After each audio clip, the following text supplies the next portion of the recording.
Hello and welcome to BikesBC. Today I'll give you my review of the KTM 890 Adventure R.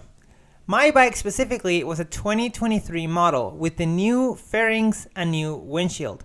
The reason that's important is because some of the points later on my video are specifically related to the 2023 new body panels. But that out of the way, I will start by giving you my 3 favorite things about having owned this bike. And then later, I'll give you the 3 least favorite things or cons about owning the bike. And at the end, we can go over what are my overall thoughts after having owned the bike for the year that I did, if I liked it, why I got rid of it, and how getting rid of it might have been a mistake in the first place. And what a better background for our chat about what the bike was good at than the bike riding off-road, since that's exactly what the bike was extremely good at. Anyways, let's get on to our list. Number 1 has to be rally mode. Rally mode allows you to set your slip on the rear tire from anywhere between 1 and 9, with 1 giving you the most slip. Before this bike, I owned a Tiger 900 Rally Pro, and on that bike my options for traction control off-road were either a really intrusive traction control, which often caused me to get stuck in the middle of a hill, or traction control completely off. The problem with having traction control off is that 100 horsepower and completely on your command on that right hand, and a mistake from your end can send the bike flying into the air or off a cliff. Rally mode makes you feel like you're in complete control, since it's never intrusive, but it's a safety blanket in case you make any mistakes, and that's exactly how it works. On the video here, I have it set to 3, and I set it at the beginning of my ride, and I can pretty much forget it after that. And that's exactly what you want. It gave me the confidence to take my 890 Adventure R to places I would have never taken my Triumph, and do so while feeling like the 100 horsepower on the bike were somehow manageable. Rally mode has to be one of my favorite features on this bike. Number 2 is how this bike carries its weight. Its fuel tank is really nice and low, and that means the bike feels way lighter than it is, especially when riding at low speeds. It also means the bike is shaped like a pear, and that is also a pro because it makes it just slightly easier to pick up. Overall though, the tank being as far down as it is makes the bike feel lighter than it is, and it makes it easier to move around both while riding at low speed and when you're off the bike. For example, getting it in and out of my garage was much easier on the KTM 890 Adventure R than it was on my Tiger 900 Rally Pro. Both bikes weighed pretty close to the same. However, in those type of maneuvers, the 890 Adventure R somehow feels quite a bit lighter. And that brings us to number 3, which is that the bike is very plasticky, and I mean that as a pro. The bike being as plasticky as it is meant that I was way less worried about dropping it. It also meant I never felt the need to get crash bars for it. On my Tiger 900 Rally Pro, like you saw earlier, I had crash bars on the bike because I was too worried about denting my fuel tank or severely scratching it. However, with the 890 Adventure R being mostly plastic, I knew the worst I would have to do would be to replace a plastic panel, and that was a lot easier to stomach and also most likely cheaper. I ended up getting a graphics kit for the bike just to protect it a little bit, but I never felt the need for crash bars. That meant I was focused on my riding, and if I dropped the bike, I wasn't too worried about scratches. And on an off-road bike, that's exactly what you want. So, plasticky bike is definitely a pro. And now, these are my 3 biggest cons from having owned the 890 Adventure R. And since we're talking about cons, I'm playing a video of the bike riding on the road, because unfortunately, this is what the bike doesn't do very well. My number 1 con has to be wind. What I mean by that is the windshield on the 890 Adventure R is pretty short, as you can see here on the video, and that's fine. What's not fine is how much wind noise and wind buffeting this windshield produces. It was so bad, in fact, that I bought the windshield from the regular 890 Adventure, hoping that would help. Unfortunately, it didn't. The wind noise was just as bad, the wind buffeting was also terrible, and unfortunately, the little hole in the middle of the windshield, which is supposed to help with buffeting, allowed air to hit me right on my face shield, which is exactly where I was hoping to get air away from. An aftermarket windshield could fix this, and if you find one that does the job, that could make this bike so much better. Unfortunately, I didn't. And for a bike with adventure on its name, I hated riding it on the highway. And in Canada, BC, where I live, you have to ride the highway to get almost anywhere. And dreading that was a big problem, especially on a big adventure bike, which I wanted to take on long trips. But hating the highway as much as I did on the bike made me less likely to ride it. Number 2 will have to be reliability. This is one that I was very aware of coming into the bike, but I, like many others, told myself that it wouldn't be an issue for me. Unfortunately, out of the 1 year that I owned this motorcycle, it sat in my garage for 4 months, unable to be ridden. The front wheel speed sensor stopped working halfway through November, and that sounds simple enough. It should have been as easy as getting a replacement and being back on the road. Unfortunately, the part was 4 months back ordered. And without a front wheel speed sensor, cruise control, ABS, traction control, and the speedometer all do not work. First of all, a speedometer is legally required to be on the road.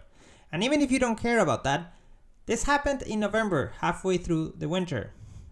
And not having any rider aids on the road, on top of not knowing how fast I was going, was a bit too much. So unfortunately, my bike sat in the garage for 4 months while I waited for this part.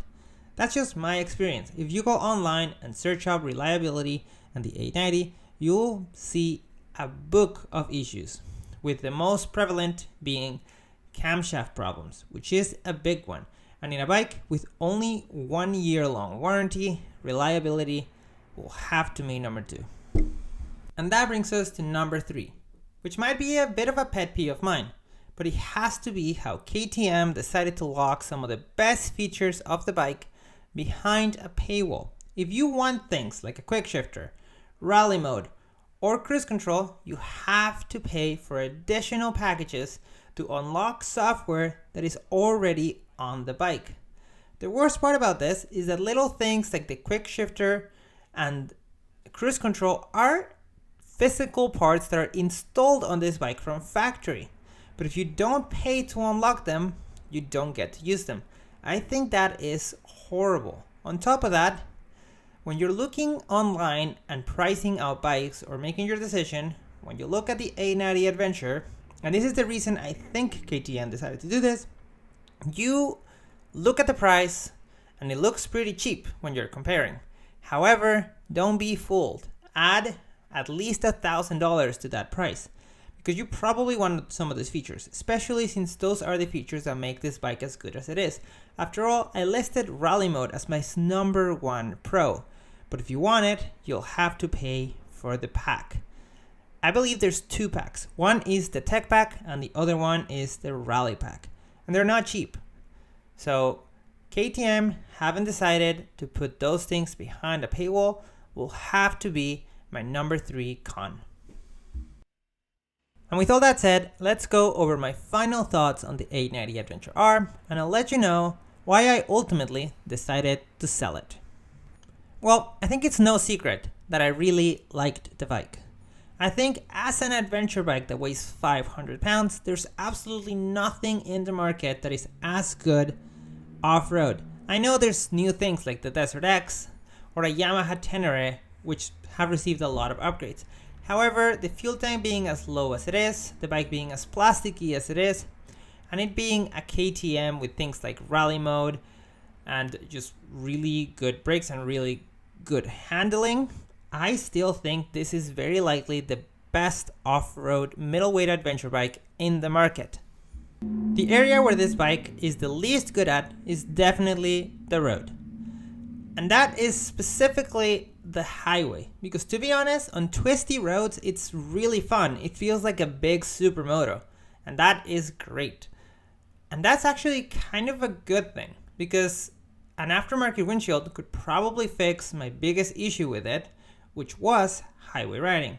And if you find a windshield that does that, then this bike might very well be, at least for me, the perfect adventure bike. With one last little problem, which is reliability. And unfortunately, that's one that we can't do anything about. That's one that we will have to wait and hope the KTM fixes. And who knows, maybe you get lucky and you don't have any issues. But you are taking a chance. And that is a big problem, in my opinion, with a bike this expensive and with this many electronic systems that could go bad. Especially when the warranty is only 1 year long.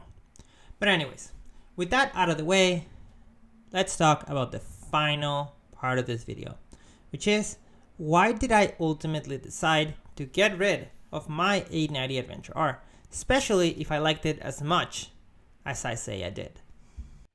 And it comes down to two main points, with number one being weight. 500 pounds of adventure bike are 500 pounds of adventure bike. Doesn't matter where you put them. And when things go slightly wrong and the bike ends up on its side, it is really heavy to pick it up, especially if you have to do it multiple times on a ride.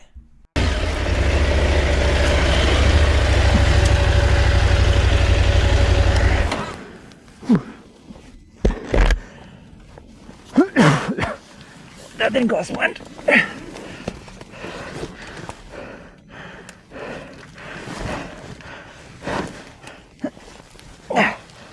She's heavy. I recently had the chance to ride a dirt bike again after almost 2 years not riding one, and it made me realize just how far apart those two bikes are. Adventure bikes and dirt bikes are completely different things. And it doesn't matter how good the 890 Adventure R is nowhere close to as good as a dirt bike. And picking up a dirt bike multiple times throughout a ride is way more manageable than picking up an adventure bike. And that changes how you ride. And yeah, that might have just been my mistake by thinking I could be like Chris Birch and Goldine off-road. And honestly, that brings me to point number two. And it's exactly that. I fell trap to watching their videos and thinking, oh, I can do that as well. And honestly, I think I did pretty good. I took this bike to some places that most people looked at me and thought I was crazy. But I did it, and I managed to come out of it unscathed. But that is my point. What if I didn't? What if I made one little mistake? The smallest mistake on those places could cost me my bike. And I don't have the backing or budget that Chris Birch or Goldine Off-Road have. Losing my bike would mean I'm without one. And that was the second reason I decided to get rid of it. The more I rode it and the more I had those little close calls and realized just how expensive things could get, the more I started questioning whether or not it was worth it. I think I'm going to leave those extremely hard off-roads to dirt bikes. Because honestly, there's a reason people ride dirt bikes and not adventure bikes on those places. And with the review done, that brings us to the question I posed at the beginning of the video. And that is whether or not I made a mistake by getting rid of my 890 Adventure R.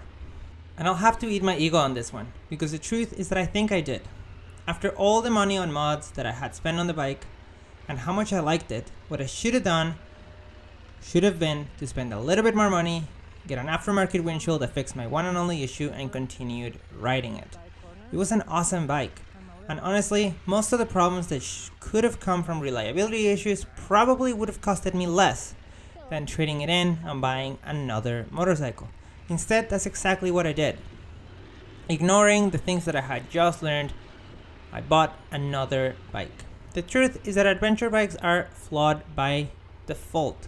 In order to be better off-road, you have to compromise road performance. And in order to be better on-road, you have to compromise off-road performance. When you're buying a motorcycle, especially an adventure bike, you need to look at yourself and be honest about where you're gonna ride it. And pick a bike that compromises on the right areas while being good in the areas that you really care about. And after this whole experience, that's what I've learned. Now knowing that I value on-road performance more than I thought, and realizing that I'm not Goldine Off-Road or Chris Birch, and losing a $20,000 bike down a cliff would be very painful, the last bike that I bought with that in mind. And I bought something that is still extremely good off-road, a little more reliable, and also my riding has changed. I'm still gonna ride it, probably to some places that most people wouldn't, but I'm not gonna treat it like a dirt bike. Anyways, I hope this helps someone out there who might be trying to decide if this bike is the bike for them, or might be going through something similar to that I went through. And if you are, keep the bike. It's an amazing bike. Just make the little adjustments that you need to make. Anyways, thank you so much for watching. I hope this helps someone out there, and I'll see you guys on my next video.